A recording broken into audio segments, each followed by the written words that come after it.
Saya Letnan Jenderal TNI Doni Monardo, Ketua Gugus Tugas, mengingatkan wabah COVID-19 masih berlangsung. Diperlukan disiplin dan kesadaran kolektif untuk menaati protokol kesehatan agar kita bisa segera mengakhirinya. Anda harus menjadi patriot bagi diri sendiri dan keluarga, serta Anda bisa menjadi pahlawan kemanusiaan bila berhasil melindungi sesama. Salam tangguh, salam kemanusiaan. Salam sejahtera bagi kita semua. Om Swastiastu, Namo Buddhaya, salam kebajikan. Ibu bapak yang saya hormati, rekan-rekan media yang saya hormati.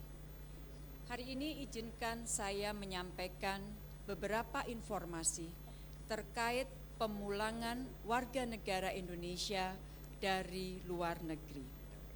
Sebagaimana ibu bapak pahami, salah satu prioritas politik luar negeri Indonesia adalah perlindungan terhadap warga negara Indonesia di luar negeri.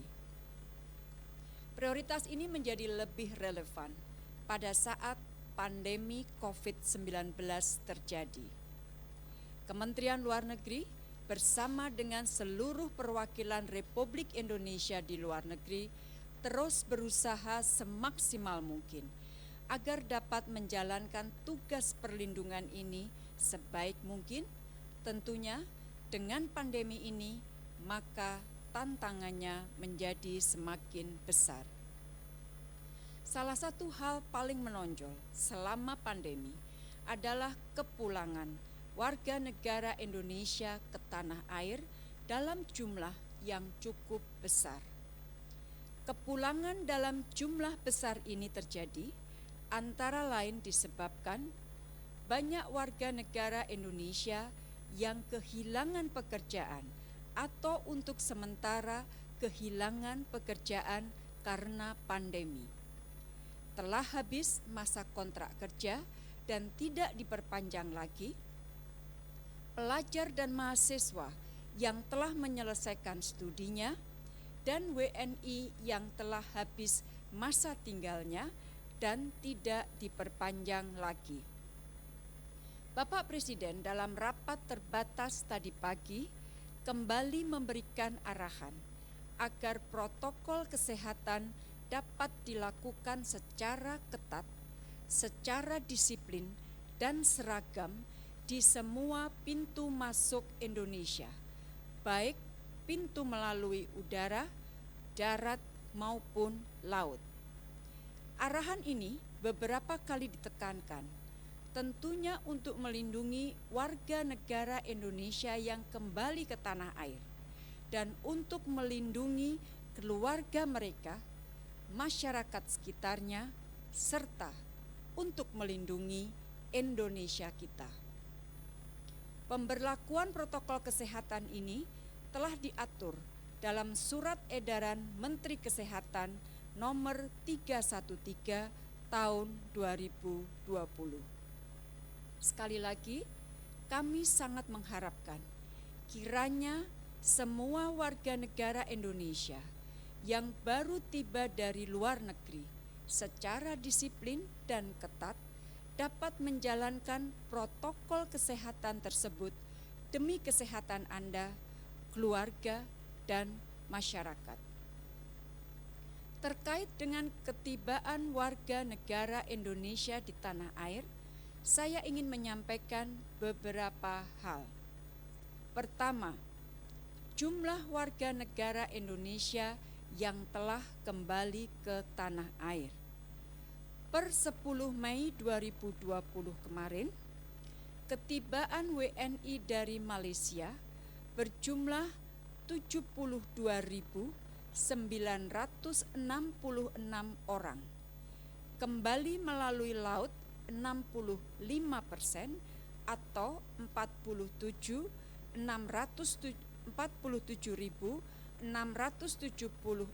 orang, melalui jalur darat sebesar 20% atau 14.681 orang, dan melalui jalur udara 15% atau berjumlah 10.611 orang.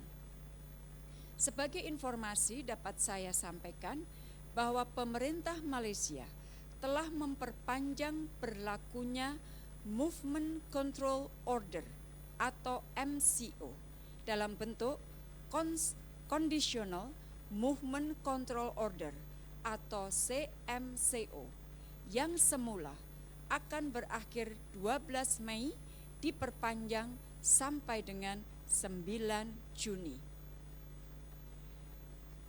Pekerja migran Indonesia awak kapal krus atau yang sering kita sebut ABK yang telah tiba di Indonesia per hari kemarin adalah sebanyak 14.244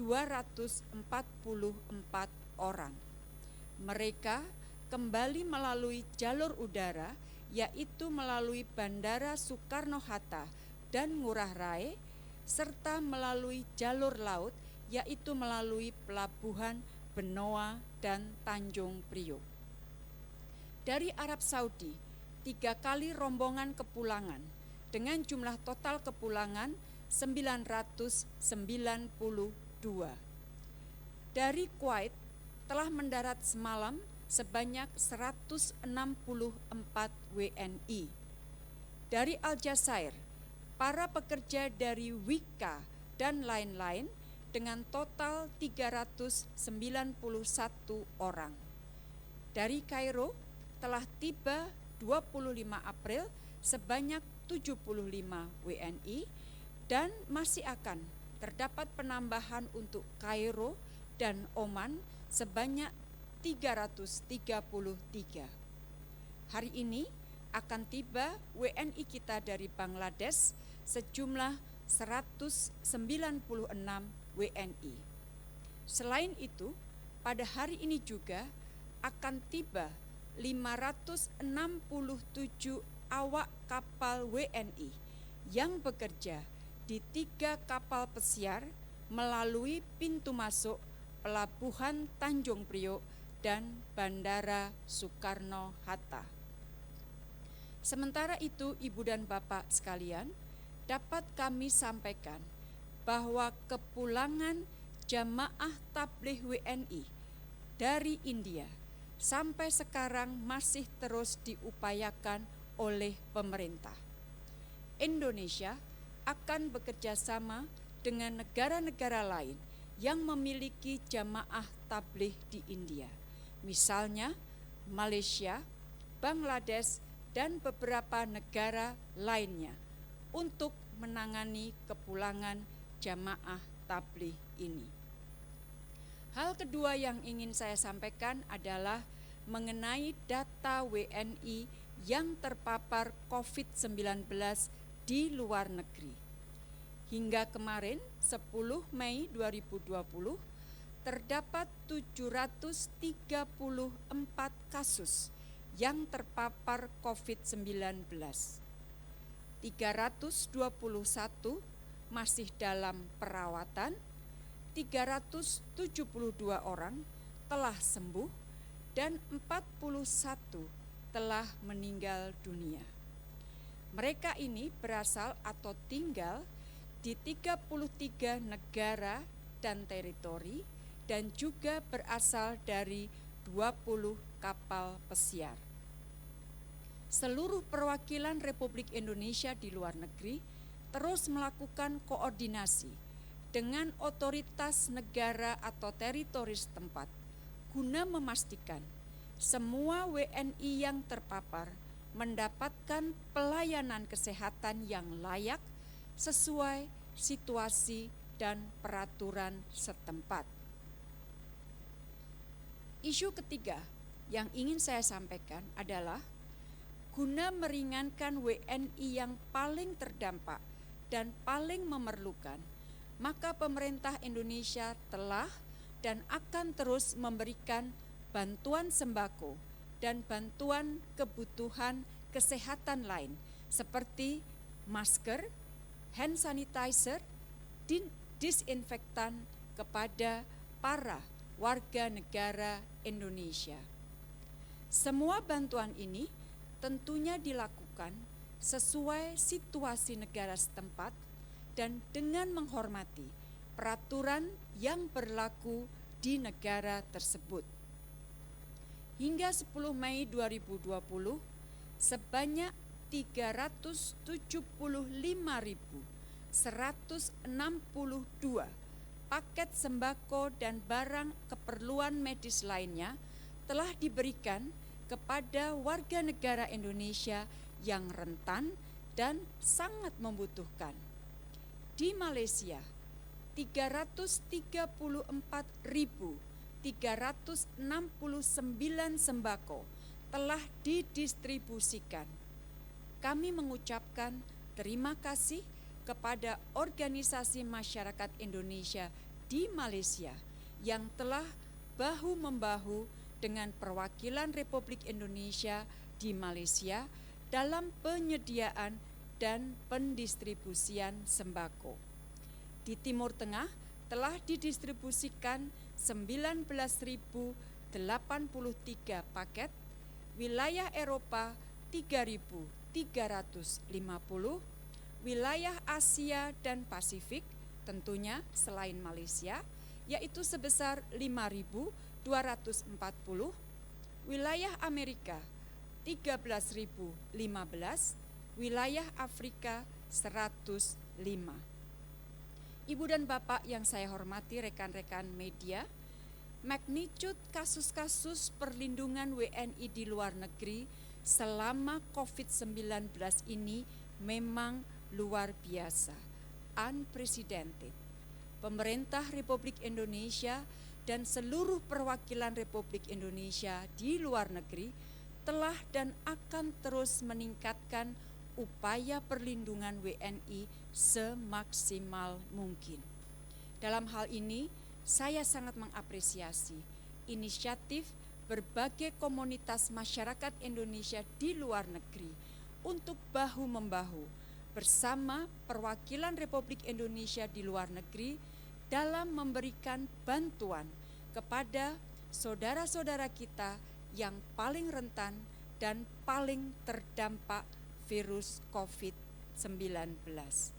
Semangat kebersamaan dan gotong royong inilah yang perlu terus kita dorong. Sebagai penutup, izinkan saya sekali lagi menyampaikan. Pertama, pentingnya setiap dari kita untuk terus menghormati protokol kesehatan yang berlaku. Hal ini juga berlaku bagi warga negara Indonesia yang baru tiba di Indonesia. Protokol kesehatan ini sudah diatur dalam Surat Edaran Menteri Kesehatan nomor 313 tahun 2012. Kedua, sesuai arahan Presiden Republik Indonesia dan guna memudahkan pelaksanaan karantina mandiri, maka gugus tugas akan mempersiapkan buku panduan mengenai pelaksanaan karantina mandiri. Ketiga, penanganan kepulangan WNI dari luar negeri tentunya akan melibatkan daerah. Oleh karena itu, sesuai arahan Wakil Presiden Republik Indonesia, daerah perlu juga disiapkan untuk menerima mereka kembali ke daerah masing-masing. Tentunya koordinasi dan kerjasama antara daerah dengan daerah dan antara daerah dengan pusat menjadi kunci. Demikian yang dapat saya sampaikan perkembangan terkait warga negara Indonesia di luar negeri pada hari ini. Terima kasih atas perhatiannya. Wassalamualaikum warahmatullahi wabarakatuh.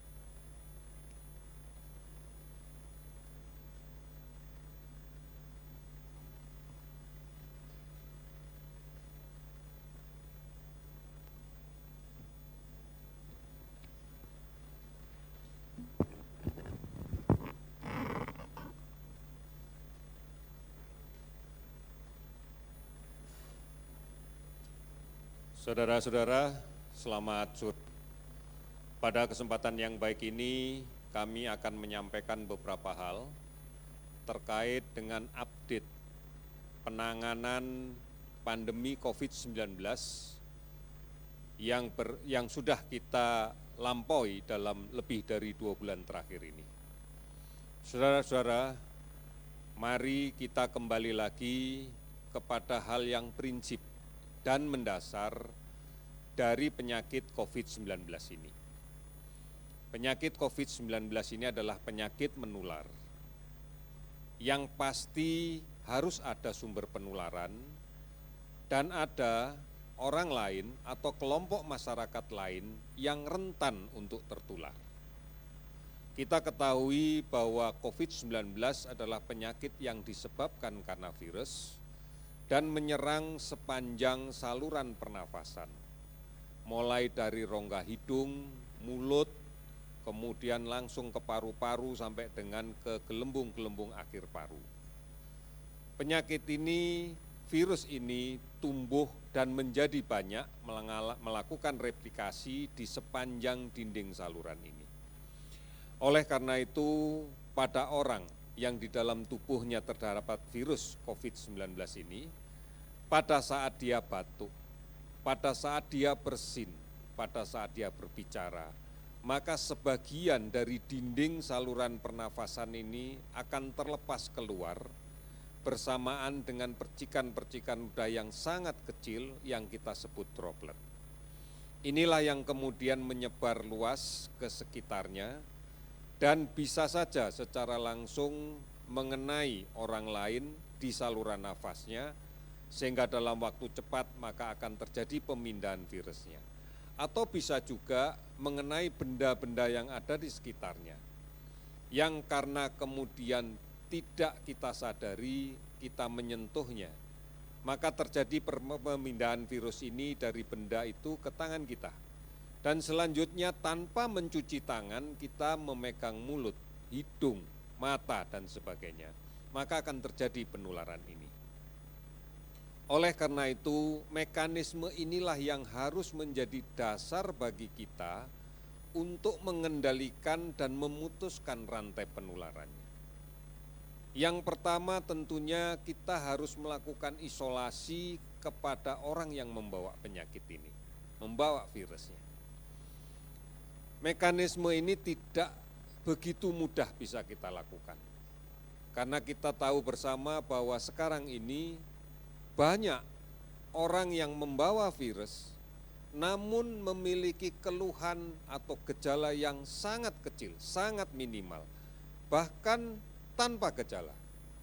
Nah, inilah yang kemudian akan menyebabkan mereka merasa tidak sakit dan merasa tidak perlu kemudian melindungi dirinya. Ini yang menyebabkan tebaran virus ini ke orang lain masih berjalan, kemudian cemaran dari benda sekitar dari orang yang tanpa gejala inilah yang kemudian menjadi sumber penularan di masyarakat. Saudara-saudara sekalian, khusus untuk sumbernya. Pada fase-fase awal memang betul sumber ini berasal dari orang yang datang ke tanah air, yang membawa penyakit, yang kita sebut sebagai imported case. Namun dengan bertambahnya waktu dan kemudian banyaknya proses penularan yang terjadi di masyarakat, maka sekarang ini lebih didominasi oleh penularan lokal atau local transmission. Jadi tidak selalu berasal dari imported case atau kasus yang datang dari luar negeri. Inilah yang menjadi problem kita dan inilah yang kemudian mestinya menjadi fokus kita bersama untuk kemudian mengendalikannya serta memutus rantai penularannya. Saat ini problem yang kita hadapi bukan hanya murni berasal dari transmisi lokal, bukan hanya dari penularan lokal. Namun seperti yang kita telah ikuti beberapa saat yang lalu, penjelasan dari Ibu Menteri Luar Negeri, banyak sekali saudara-saudara kita yang pulang ke tanah air. Kita tahu kepulangan mereka ini juga terkait dengan adanya pandemi COVID-19 di seluruh dunia. Oleh karena itu, apapun yang terjadi kita harus menerima karena mereka adalah saudara-saudara kita. Pemerintah secara ketat telah menetapkan protokol kesehatan yang tujuannya adalah mengamankan mereka. Jangan sampai mereka masuk ke tanah air kita dalam kondisi sakit. Oleh karena itu kita harus melakukan pemeriksaan yang lengkap, yang komprehensif pada semua warga negara kita yang kembali ke tanah air. Tujuannya adalah satu, memastikan mereka tidak sakit. Manakala mereka sakit, maka kewajiban negara untuk merawat mereka agar sampai sembuh tuntas dari penyakit ini. Kemudian yang kedua adalah melindungi kita yang berada di tanah air, saudara-saudara mereka di rumah, di kampung, di lingkungannya, agar tidak tertular manakala kita tidak bisa mendeteksi mereka yang positif COVID-19. Oleh karena itu, inilah yang menjadi kerja keras kita, bukan hanya melindungi saudara kita yang baru kembali dari luar negeri, tetapi juga melindungi semua yang ada di tanah air ini, terutama saudara dekat mereka agar tidak tertular. Mekanisme inilah yang kita lakukan sampai saat ini dan akan terus kita perkuat. Baik saudara kita yang datang melalui bandara udara maupun pelabuhan laut. Juga saudara-saudara kita yang kembali melalui pos lintas batas darat. Ini yang harus dilakukan dan inilah yang kemudian kita lakukan. Oleh karena itu kami mohon untuk bisa dipahami bahwa proses kembali mereka ke tanah air bukan kita hambat, bukan kita persulit, tetapi semata-mata agar kita maksimal bisa memberikan perlindungan kepada semuanya. Ini yang harus kita lakukan. Kami mohon pengertian keluarga yang di tanah air, bahwa memang inilah prosedur yang harus kita lakukan dalam rangka menjalankan protokol kesehatan untuk saudara-saudara kita yang baru pulang dari luar negeri. Saudara-saudara, transmisi lokal, penularan lokal saat ini menjadi perhatian kita bersama. Oleh karena itu, maka kebijakan kita, kebijakan pemerintah untuk yang pertama, gunakan masker dimanapun, ini menjadi penting. Karena bukan saja melindungi orang yang rentan agar tidak tertular, tetapi juga melindungi orang yang sakit agar tidak menularkan ke orang lain. Baik melalui droplet langsung maupun melalui percikan droplet yang mencemari di daerah atau benda-benda di sekitarnya, yang akan berpotensi untuk menjadi sarana penularan. Inilah kemudian yang mengharuskan kita semua menggunakan masker. Dan mengharuskan kita semua untuk rajin mencuci tangan dengan menggunakan sabun dengan air yang mengalir. Apabila ini kita lakukan bersama-sama, maka sebenarnya yang lebih penting lagi bukan hanya menggunakan masker, tetapi menghindari untuk bertemu, untuk kontak dekat dengan siapapun yang kita tidak mengenalnya, dengan siapapun yang berada di luar kita. Oleh karena itu, menjaga jarak menjadi sesuatu yang penting.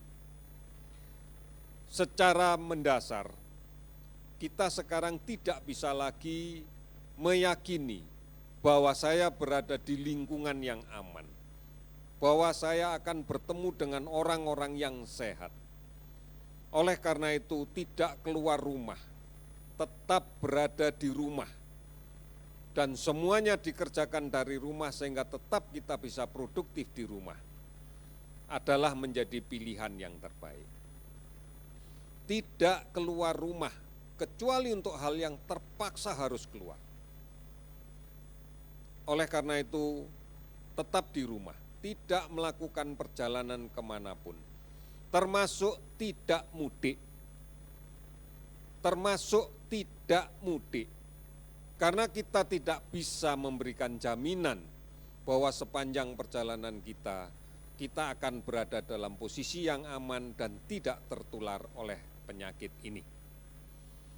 Kita tidak mungkin pada suatu saat terpaksa atau meyakini tidak akan pernah ketemu orang lain, tidak pernah terpaksa dalam kontak yang dekat, atau kita menggunakan fasilitas sarana yang kita tidak tahu siapa yang menggunakan sebelumnya. Misalnya pada saat kita berada di rest area kalau melakukan perjalanan menggunakan jalan tol, berada di toilet umum, berada di tempat-tempat umum, di rumah makan dan sebagainya.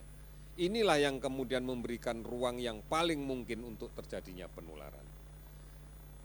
Kemudian keluar rumah untuk hal yang tidak ada gunanya, bukan hanya dalam rangka perjalanan. Saat ini sering kita melihat banyak sekali anggota keluarga kita, saudara kita, tetangga kita yang masih memaksakan keluar rumah untuk hal-hal yang tidak membutuhkan, tidak memiliki kepentingan yang mendasar. Menunggu saat berbuka puasa, berkumpul dengan teman, kemudian hanya sekedar untuk melakukan pergaulan saja, tetapi memberikan resiko yang lebih besar untuk tertular. Inilah yang kemudian harus menjadi perhatian kita bersama. Oleh karena itu, mari kita perkuat upaya untuk mencegah penularan ini berbasis kepada keluarga. Keluarga adalah struktur masyarakat yang terkecil, adalah dasar dari kelompok sosial yang lebih besar. Kita harus mengendalikan keluarga kita. Kita harus bisa menempatkan diri sebagai panutan untuk anak-anak kita. Karena cara inilah yang paling efektif kita melakukan upaya untuk menanganinya. Saudara-saudara sekalian, dinamika ini atau kepatuhan kita ini di dalam melaksanakan ketentuan pemerintah akan tercermin dari setiap hari kita bisa melihat hasil pemeriksaan laboratorium yang akan kami umumkan. Sebagai contoh pada hari ini, kita sudah melakukan pemeriksaan 161.351 spesimen. Ini kita periksa dengan dua metode, baik menggunakan rapid test PCR maupun menggunakan tes cepat molekuler. Jumlah 161.351 spesimen itu adalah pemeriksaan dari 116.358 orang. Itu pun dengan menggunakan dua metode baik rapid time PCR maupun tes cepat molekuler. Hasil positif yang kita dapatkan, saat ini kita mencatat 14.265 orang. Hasil negatif 102.093 orang. Dari jumlah tersebut, kalau kemudian secara keseluruhan di dalam konteks untuk penanganan COVID-19 ini, kita telah melakukan pemantauan lebih dari 249.105 orang. Sebagian besar sudah selesai kita pantau. Kemudian pasien dalam pengawasan sebanyak 31.994. Konfirmasi positif COVID-19 hari ini kita dapatkan 233 orang, sehingga totalnya menjadi 14.265 orang. Kasus sembuh meningkat 183 orang, sehingga total menjadi 2.881 orang. Kasus meninggal meningkat 18 orang, sehingga total menjadi 991 orang. Sudah 373 provinsi yang 373 kabupaten yang terdampak di 34 provinsi. Oleh karena itu, saudara-saudara sekalian, mari kita pahami betul. Penambahan dari hari ke hari ini adalah gambaran bahwa proses penularan masih terus terjadi. Masih ada kasus positif yang berada di tengah kita, yang belum melaksanakan isolasi dengan baik. Masih ada kelompok masyarakat rentan yang belum menyadari bahwa dirinya berpotensi untuk tertular. Oleh karena itu, pastikan bahwa disiplin kita untuk mencuci tangan dengan menggunakan sabun, bahwa disiplin kita untuk memakai masker, bahwa disiplin kita untuk menjaga jarak fisik pada saat berkomunikasi, bahwa disiplin kita untuk tetap berada di rumah, bahwa disiplin kita untuk tidak melakukan perjalanan dan tidak mudik harus kita ukur dengan data-data yang kita dapatkan hari demi hari. Mari kita bisa melindungi diri kita agar tidak sakit. Kita bisa melindungi keluarga kita agar tidak sakit. Kita bisa melindungi orang lain, kita bisa melindungi lingkungan kita, dan kita bisa melindungi negara kita. Kita mampu melindungi negara kita dengan selalu bergotong royong dan selalu bersemangat untuk bersama-sama menghentikan, memutuskan rantai penularan COVID-19. Indonesia pasti bisa, kita pasti bisa. Sekian dan terima kasih.